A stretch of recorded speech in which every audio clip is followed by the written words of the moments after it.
Assalamualaikum, selamat datang di channel Nanda Hero. Di video kali ini saya akan bagikan tutorial tentang cara membuat username atau ID Telegram.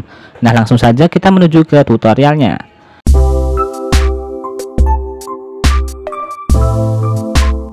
Pertama di sini silahkan teman-teman buka aplikasi Telegram. Selanjutnya silahkan teman-teman tekan garis 3 yang ada di sini. Kemudian silahkan tab pengaturan.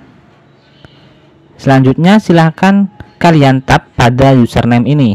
Ini bisa teman-teman lihat bahwa untuk username akun Telegram saya masih belum diatur dan di sini keterangannya tidak ada. Silahkan tab, lalu silahkan buat username.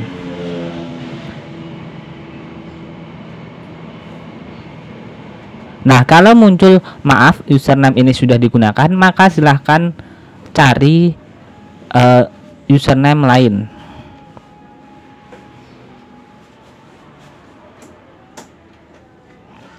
Nah, ini untuk username Nanda Hero YouTube masih tersedia. Selanjutnya silahkan teman-teman tekan centang di sini.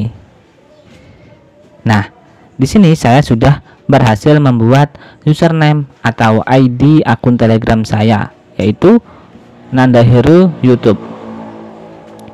Demikian video kali ini, semoga bermanfaat bagi teman-teman yang ingin mengatur username di akun Telegramnya. Sampai jumpa di video selanjutnya di channel Nanda Hero.